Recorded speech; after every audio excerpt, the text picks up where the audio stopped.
So in this section we'll talk about muscle. There are three general categories of muscle: skeletal muscle, smooth muscle, and cardiac muscle. Skeletal muscle is also known as striated muscle. Striated refers to the striped appearance of muscle, and I'll describe this in more detail later.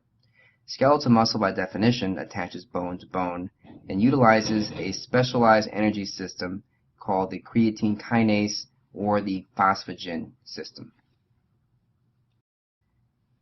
That system of energy is shown here.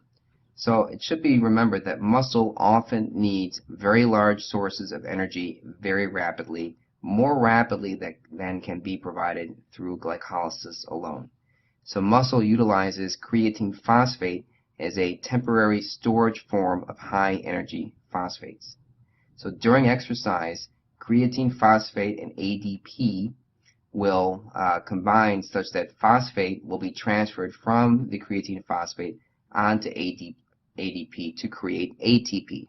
And this ATP created in this fashion is a rapidly available but rapidly exhaustible source of energy which can be tapped into during the first few seconds of exercise while glycolysis is gradually building up to produce ATP, and then ultimately ATP is produced in much larger amounts via oxidative phosphorylation.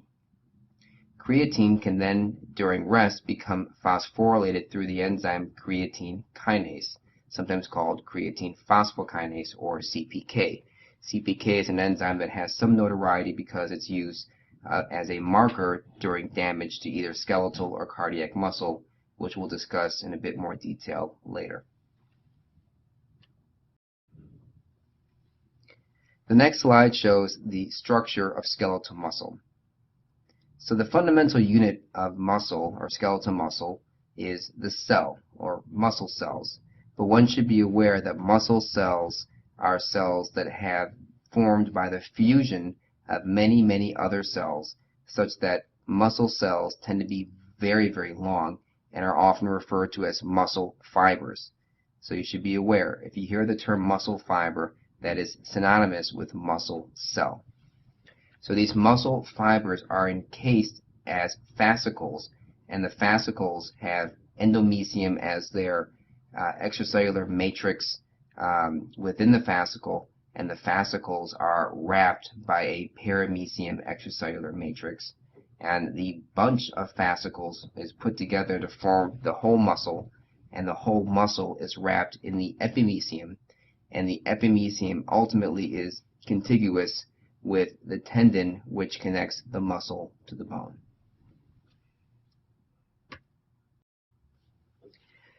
An important concept in muscle physiology is the motor unit. The motor unit consists of the alpha motor neuron and all of the individual muscle fibers that it innervates. When a motor axon is activated, when it fires an action potential, all of the individual fibers that are innervated by that axon will also fire action potentials and contract. This places a fundamental limitation on the amount of control that one can exert over whole muscle contraction. The larger the motor units, the less control, because we have more fibers that are being activated simultaneously without opportunity for individual control. Certain muscles in the body have needs for higher precision than others. The musculature of the hand, for example, is comprised of motor units that are quite small. This allows finer control to occur. Muscles of the quadricep, for example, have motor units which are quite large. The large motor units do not allow fine control, but they allow for power. Power because there is simultaneous activation of multiple muscle fibers. Shown in the next slide is a normal H&E stain of a cross-section of muscle.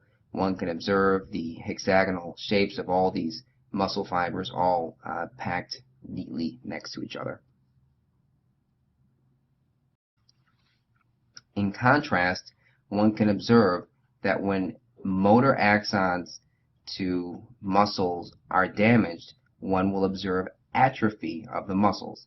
So shown on the bottom is a patient with polio and the iron lung, and on the right is an example of neurogenic atrophy. And the rule to take from this is that when axons are damaged, a certain percentage of the muscle fibers, but not all, will also be damaged.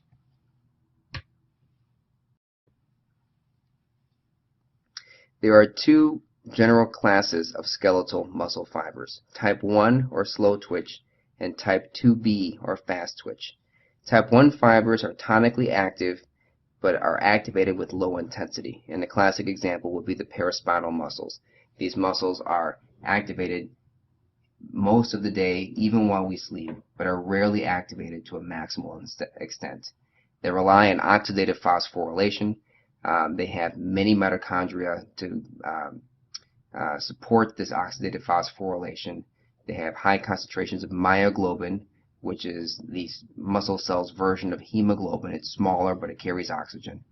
Therefore, these fibers tend to have a reddish appearance. Type 2B fibers are fast twitch muscles which are intermittently used, but when used need power. So for example, the quadriceps. These muscles tend to rely on things like glycolysis and the creatine kinase pathway to provide energy for these muscles. Therefore, they have less mitochondria, less myoglobin, and tend to look white. One may also come across literature describing type 2A intermediate fibers, which are fast twitch red, but are not prominent in humans. And any given muscle may have a mix of types. The distribution will depend on the workload of that muscle. Now, in general, the distribution of type 1 and type 2B fibers is relatively scattered and random. One you can see here at any given muscle, with a particular staining technique, we observe some type 1 fibers scattered amongst a mosaic of type 2B fibers. Now, if one were to stain this muscle at a different pH, one would observe that the type 1 fibers would look dark and the type 2B fibers would look light. Be aware that the light and dark shown in this figure does not have anything to do with the dark and light described in the previous figure or the previous slide, which was describing the unstained appearance of the muscle fibers. So one question is, where do the type 1 and type 2B designations come from? Are they programmed genetically at birth? And the answer is no.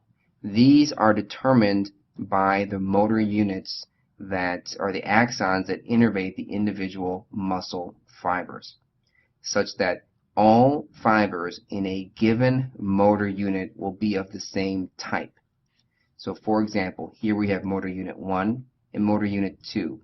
If motor unit 1 has one of its muscle fibers being a type 2B fiber, all of its fibers will be type 2B fibers, and likewise for motor unit 2. However, if motor unit 1 were to be damaged, and if that axon were to die, what would happen to the fiber types of its remaining two muscle cells that would be innervated by that axon? Well, perhaps one of these muscle cells would die, as described previously. Muscle needs nerve, but not all of these fibers will die. What also can happen is that a branch from an adjacent motor unit or from an adjacent axon can emerge and re-innervate that naked muscle fiber. That may occur, and if the axon which is newly innervating this muscle fiber was of a different type, it may convert the muscle cell from being, say, fast twitch to now slow twitch, or vice versa. The net result of that is that one will observe many fibers of similar types adjacent to each other when this type of reorganization has occurred. When that happens, one will observe a very characteristic pattern upon histological examination of that tissue, and that's shown in the next slide. Here's another example from polio. When somebody has damage to the motor axons that innervate muscle, and the remaining axons branch to innervate those naked muscle fibers, and they convert those fibers to a new muscle type, one will find groups of muscle fibers that are of all the same type. And that's shown here. On the figure on the bottom left, this large conglomeration of pale fibers corresponds to fiber type grouping, clumping of the same type of fiber within this muscle. This is pathognomonic for neurogenic atrophy. It's a very important clinical scenario to understand, because very often one may encounter a patient with atrophy and one may not know whether or not they have myogenic atrophy or neurogenic atrophy. When one observes fiber type grouping, this is a giveaway for this being neurogenic atrophy. That concludes this section on the introduction to muscle. Next, we'll talk about muscle physiology.